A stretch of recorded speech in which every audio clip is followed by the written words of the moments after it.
Welcome back, Shapeshifters. I've got another exciting episode for you. This is all about Ancestor Veneration 101, reclaiming our roots, honoring our legacy. If you know me, you know that fall is my favorite time of year. And we kicked off the last episode really digging into the power of the harvest season. And now I'm back with another episode to go a little bit deeper into Ancestor Veneration. So let's get into it. So first, let's get into what exactly is ancestor veneration. What are some of the myths and misconceptions? So first, I want you to think about what are some of the ideas, images, messages that come up for you when you think about death. When you think about how you've seen death in media, what comes up for you? What are some of the lessons that your family taught you about death? Especially because we're coming up on the season of Halloween. Many of us think of The Walking Dead, people coming back from the dead, ghosts, goblins, zombies, bloody horror stories. The dead are coming to attack you. So when we think about death through the construction of Western culture, we were taught that death is something negative, that death is associated with the color black, that the dead are dangerous, evil even, and communing with the dead can even cause you harm. Now, I want to be very clear from us who come from the lineage of African Americans, particularly our cousins in Louisiana and down south. When we think about the second line, when we think about other ancestral veneration practices, even in the hood, pouring out a little liquor and the creating ancestor shrines where people have fallen or commemorating them, that there are still these remnants of ancient indigenous practices that are still embedded in our DNA. So I don't want to paint the picture that all Western construction of death is bad. But again, that is us lifting up our African American roots. I know many other indigenous cultures. Many of you that are listening can go back into your own cultural canon and pull other death rituals out. But in general, we are taught that death is something scary, negative, and life ends in death, that's it. And so as always on Shapeshift Your Life, we're all about decolonizing our minds. We're all about going back Sankofa and pulling through the threads of our ancestors. And I want to take it all the way back to even pre-Kemet. Oftentimes we think about ancient Egypt. We also call it ancient Kemet, but we forget that there was societies that existed thousands and thousands of years before that, because to not only to construct a pyramid, but to also geographically place it where it reaches its peak when the sun is in the summer solstice and the equinox, all of that sacred geometry that was required for the building of pyramids, that knowledge had been attained for thousands of years before. So that was really the time where folks were flexing what they knew, right? That was when they're dusting their shoulders off, like, you're going to put some respect in our name. We created the original sciences and they wanted to show the world to this day what they were made of. But we know that that knowledge existed prior. But even if we take that time period as a snapshot, what you will see in this mummification of the human body was maintained impeccably. I had the opportunity to go and see King Tut's tomb when it was on tour, and that's mad problematic because we literally know that white folks literally went into the tombs of our ancestors, excavated all they shit, and put it on tour and then charge us money to go pay and see it. So obviously there's problems, but at the end of the day, we also get to see remnants of what they believed about death. This impeccable preservation of the items that they carried with them, like their jewelry, sometimes the workers and staff, all of those folks came into the tomb with them and were actually preserved because they believed that they would still use these items in the afterlife. So regardless of what you believe about life and death, what we can take from that is the fact that the grandest civilization in the history of humanity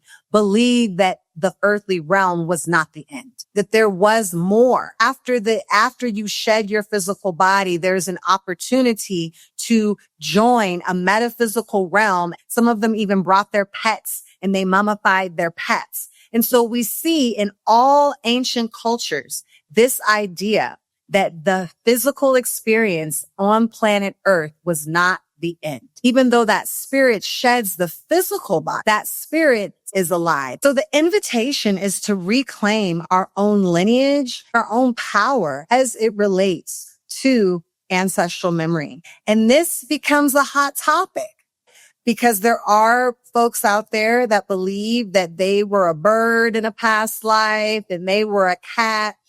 And no disrespect, but as it relates to indigenous cosmologies and ancestor veneration, that is not the case. We believe that you are birthed through the blood and bone of those who came before you. So even when we have our own traumas and we are not here by coincidence, we are not a mistake.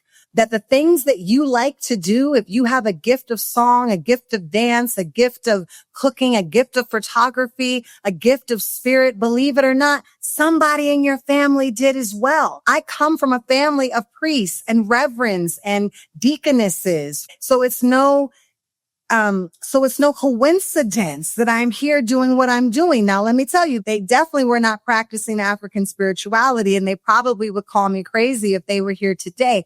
But the energy of that spirit is still in the blood and bone of who I am today. The ancestral memory is a power. It is actually an inheritance that we can carry forth for those who were adopted, who have had very traumatic childhoods, traumatic experiences with their parents and their families. And they're like, Zakia, you want me to venerate who? You don't know my mom and my daddy. You don't understand my grandparents. And so that is where, again, we have to go beyond just the parents and the grandparents that we know, and we can reach into those that came before them. And so why is this so important right now? When we think about this 2025 timeline, if you listen to the last episode, you know that this is a year of 9, that this is a year of change, that this is a year of death and rebirth, that this is a year of transformation, that we are watching everything shake up like never before. And what I know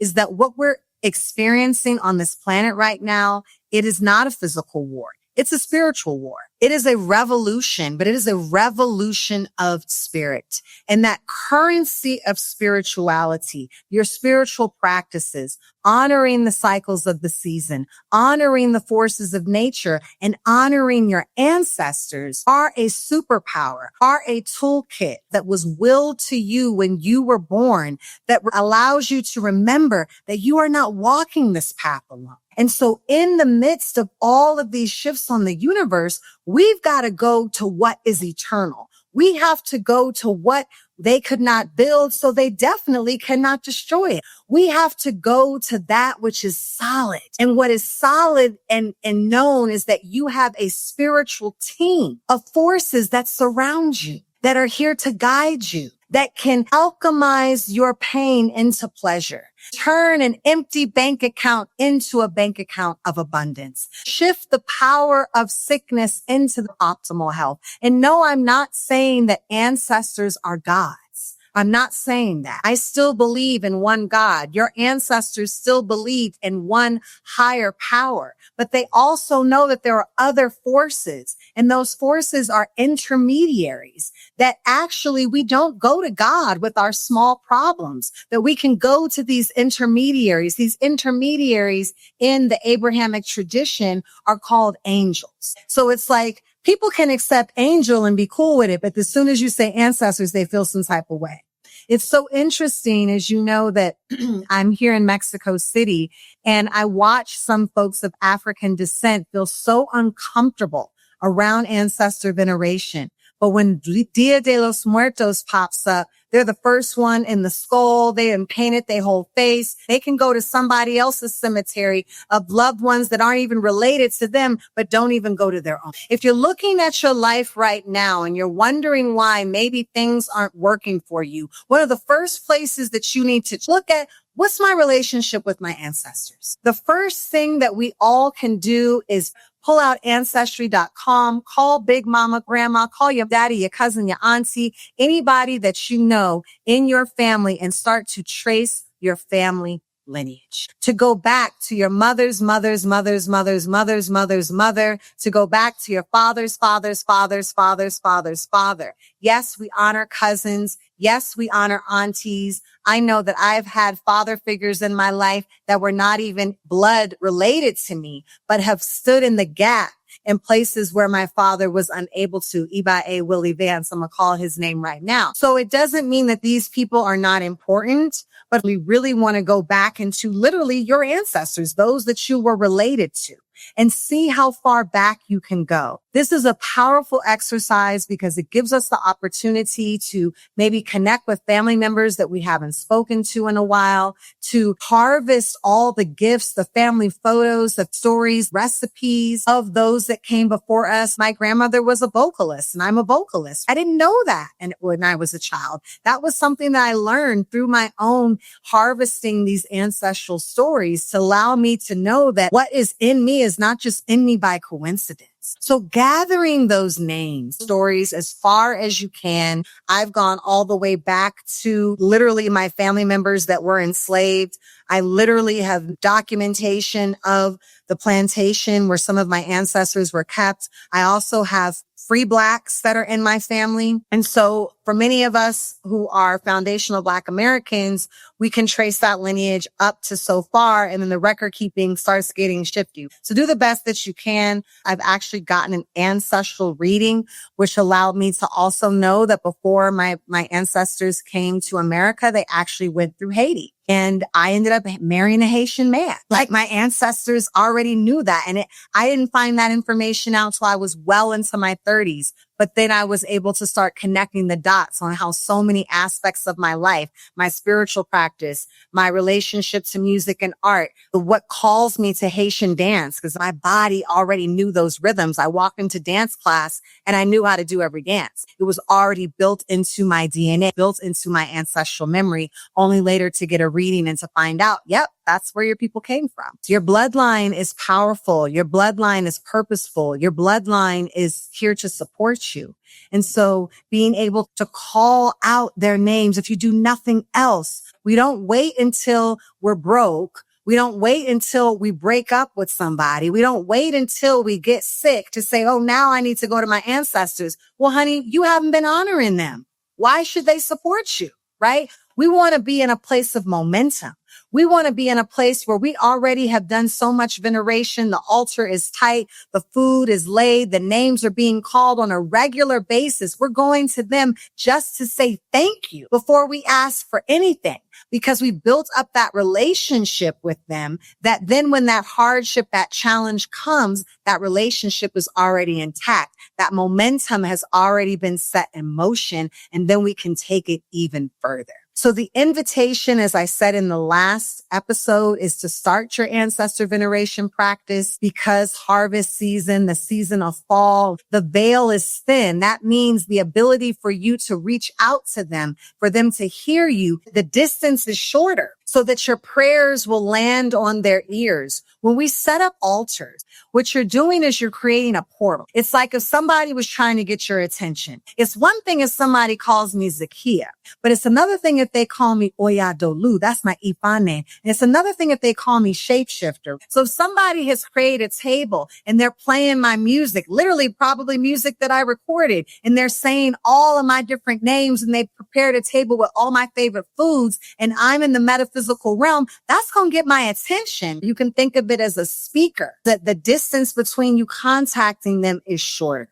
And you analyze that in contrast to someone who is not honoring their ancestors, does not know their names, does not know their foods, does not have a place for them. Where are they going to show up to? And a lot of people have these dusty spaces. Yes, I'm going to call it out, that they're like, oh, that's my ancestors over there. And it's dusty. You haven't cleaned it. The water has not been changed. The plant that you put up there is dying. And it's like, would you want to show up to something dusty? No. Your ancestors want to come to something that is immaculate, that is intentional, and that has been prepared. I want to specify that an ancestor altar is different than a shrine. A A shrine is consecrated by an initiated priest that you receive through a spiritual ritual process that is normally figured out through a process of divination. That is different than an altar. So I actually have through Ifa an ancestral shrine that is a consecrated shrine and that I honor in the ways of Ifa. But I also have an ancestral altar. And that altar has the pictures of my ancestors. It has the names of my ancestors. I had my father go to the grave space in Richmond, Virginia, and gather dirt from the graves of my grandmothers. I've also gone myself. We have an entire cemetery from our church, Mount Zion Baptist Church, Hanover County, Virginia, where my ancestors are buried on both sides. Literally, my mother's father and mother's side all went to the same church, and all of our lineage is buried in the cemetery. So I went to that cemetery. I poured cold water at that cemetery. I prayed at the graves of my ancestors. I brought flowers to the graves of my ancestors. And I also collected that dirt and I brought that dirt back to altar. I also have on my ancestral altar obituary programs. My great-great-grandmother, actually, they made a little laminated bookmark of her obituary. So I have that on my altar. I have a handkerchief from my grandmother. Things that you know that were either objects that they had or things that you know that they like. Some of us didn't have that relationship. We just have to pull from the culture or the geography from which our forefathers were located. If you know your people were from New Orleans or from the Midwest and there's certain foods or implements, types of music or ways they like to dress or a certain type of comb that they use, even if it's not their specific item, to gather those items. Again, you're setting that table. You want to set an intentional and impeccable table. Also, the color white is associated with ancestors, a vessel of water, because we know that water is a channel. It is a conduit of spirit. So I have a small vessel of water. Even though I'm initiated to Ifa, my ancestral altar, because my altar is a composite of my Southern ancestors, it's giving Southern. When I cook for them, it's giving Southern soul foods. I'm not using the almond milk when I'm making cornbread for my ancestors. We're giving whole milk. It's giving whole butter. It's giving buttermilk. We might need to pull out some meat, even though I don't normally eat meat, but I'm going to eat meat for my ancestors. There's certain things I'm going to pull out for them because I want that speaker to be what they're into. I'm putting on gospel music. I'm not imposing the Africanness that I've Sankofa and returned to. It's great, but I keep that separate. And when I go to my Ifa shrine, I'm pulling out Obi. I'm pulling out Palm. I'm pulling out strong drink. I'm saying Yoruba prayers. I'm honoring them in a very specific way. Typically, you can place an ancestral altar on the floor. You can place it on a shelf. But you do want to create, however small, however modest, a space dedicated to them. And a big taboo, and I see people do this all the time, is they put their own picture on your ancestor altar. Please do not do that. Please do not put any pictures of the living. Even if it's a picture of you and your grandparents and you love that photo, you are not deceased. You are still here in the realm of the living. And so we want to keep the realm of the living separate from the realm of the dead. Every year, you should be doing a celebration for your ancestors. Some years I've done that celebration on my grandmother's birthday because my grandmother is a very powerful ancestor in my life. This year, I'm going to be doing a celebration for my ancestors around the fall. So I'm just going to pick a day. It's probably going to be on a Sunday because I know my people went to church on Sunday and they were avid churchgoers. I'm going to bring out a white plate, particularly if you have a chip plate. As I'm cooking, I'm in the vibe. I'm praying into the food. I'm praying when I'm shopping for the food. I'm praying when I'm cutting up the food. So the ritual begins the moment that you begin the idea of the celebration. It's not just when all the altar is set up and everything is pretty. Take the whole opportunity as part of your ritual. I also like to light white candles. I'll do single-use candles or a 7-day candle. If you are burning a 7-day candle using the hoodoo tradition, you can carve a message into that candle of what you want to receive, an intention. You can light that candle for 7 days. You can make a commitment. Since it's a 7-day candle, I'm going to kick it off with this party every day for 7 days, for 9 days. I'm going to come to you. I'm going to sit with you. I'm going to eat with you. And if you remember the story of Oyepolu from last episode, Ifa tells us you don't have to know anything to receive everything. So if you're feeling like, well, I don't really know what to say, I don't really know how to talk to them, you ain't got to know. You just have to do it. You just have to have the intentionality. When we pray out loud. You want to call their name. You're going to talk to them. You're going to say, hey, this is who I am. You're going to say what you brought. You're going to fellowship and eat. And then you're going to ask them for what you want. Ask them for what you need. If it's clarity, if it's for a shift, if it's for a sign, if it's for abundance, if it's for that new job opportunity, they want to work for you. They want to serve you. For those of us of African descent, for those of us who are melanated, who literally have been in a spiritual and physical war against the dominant Western paradigms of colonization and patriarchy for hundreds of years, we know that we come from a lineage of people who've had to overcome the Ma'afa transatlantic slave trade, who've had to deal with segregation, Jim Crow, the civil rights movement. So when we get so bogged down about the government and about wars, we have to recognize, hold on, yes, this is difficult, but my ancestors have actually had to go through even more difficulty or even times like this, and to know and to recognize and to understand that when they were in those times of uncertainty, they prayed that future generations would be able to come whole, embodied in life and have fluid, prosperous, abundance lives and reconnect with their lineage and to understand who they are. And they prayed for you before you even existed, before you even were known, before you even came down from the cosmos. And here you are. So you are a miracle. So we have to know that miracles are part of our DNA. They are part of a treasure chest that we have access to and that we can claim. I hear what everybody's saying about the government and about wars and about politics and the economy and the job market, and how many Black women got laid off this year. But that does not have anything to do with me, because I can tap into a treasure chest that is eternal, that was here before and will be here after. And they can't touch that. Honoring our ancestors, it is going to ground you. It is going to allow your mind to vibrate at a higher frequency. So having those grand celebration every year, but more importantly, what are those seasonal monthly ways? It doesn't have to be big, and it doesn't only have to be limited to your altar. You could be walking down the street. You can be showering in the morning and just take the moment to give thanks and praise for your ancestors, to call a name in right before you go to that job interview, or right before you're getting ready to make that presentation or that pitch. You can call on the ancestors that you want to support you during this time. The invitation is to develop a relationship.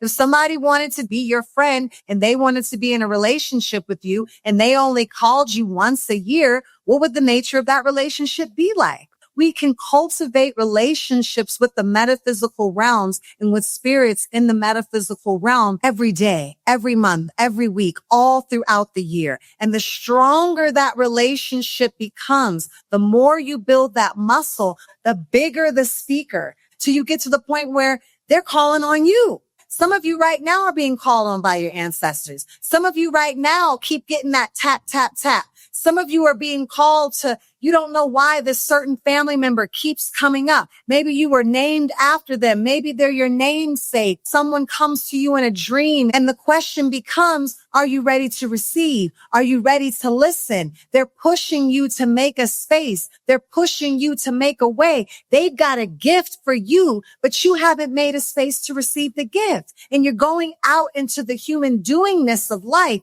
thinking that it's the job or the bank account or the relationship or this external force that you have to tap into when you have an internal power. The other power of ancestral veneration is we get to break generational curses. Many of us are the cycle breakers. Many of us have looked at patterns of harm, pain, violence, abuse in our families. Maybe it's happened to you. Maybe it's happened to a family member. Maybe it happened to your mother or father, and that's why they were fucked up and you had to deal with that. Ask me how I know.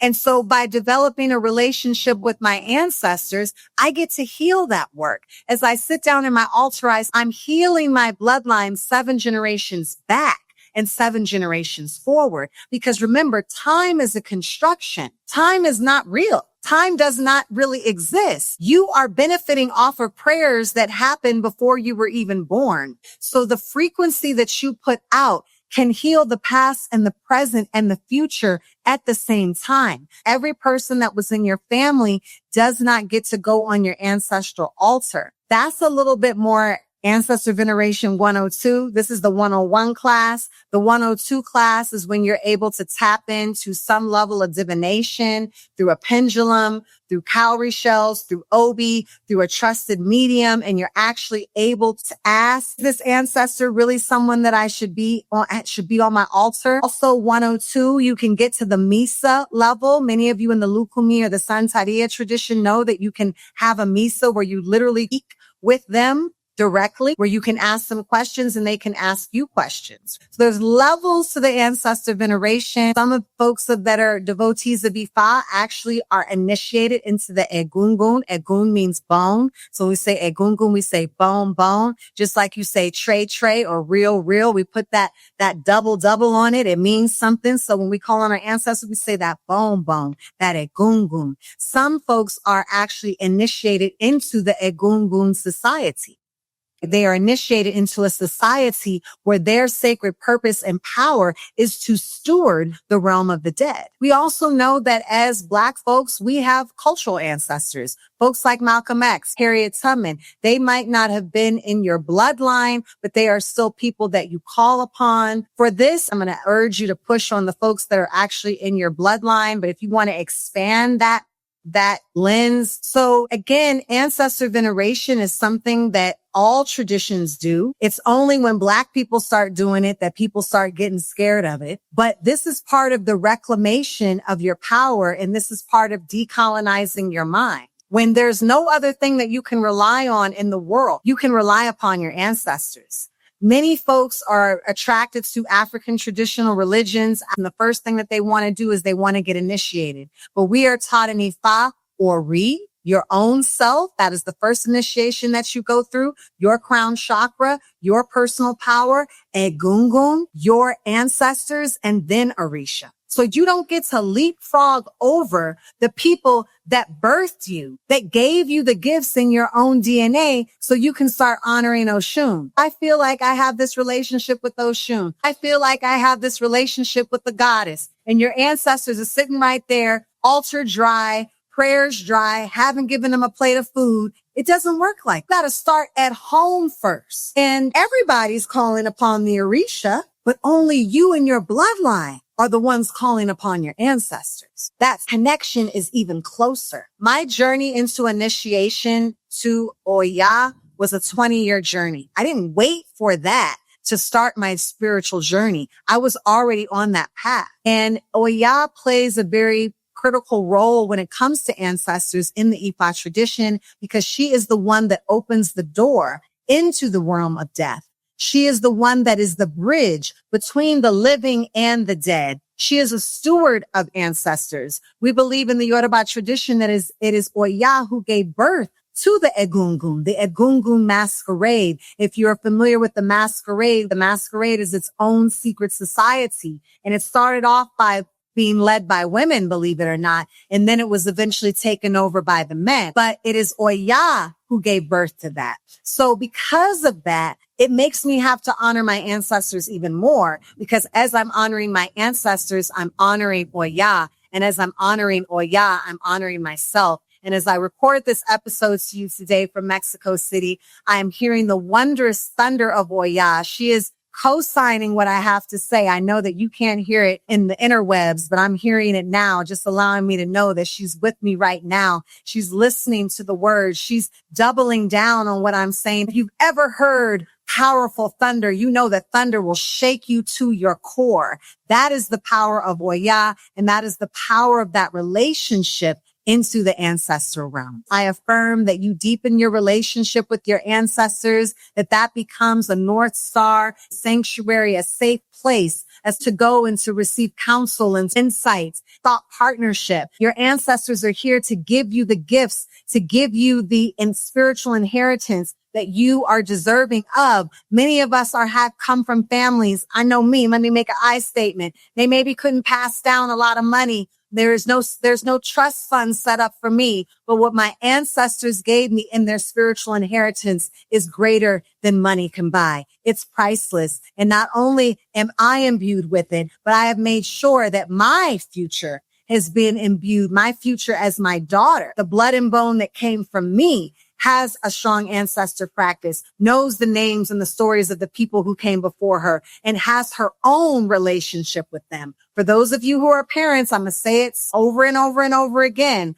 We've got to teach our children these things. If we're only doing it for us and we're not giving it for our children, as my teacher Namanya Soipan reminds you, who is going to venerate you? If you are honoring your ancestors and one day you will become an ancestor and every human is a future ancestor, who will be the one to venerate you? Who will be the one to call your name? Who will be the one to lift up the legacy of your family, the legacy of your bloodline? All right. That's it. I talked a lot. I love you. Again, I'll see you in 2 weeks because we're on a new schedule. Until then, keep shifting. Bye.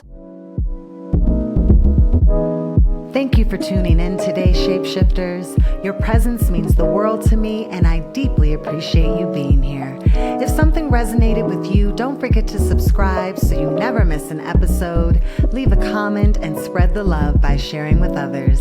Until next time, keep shifting.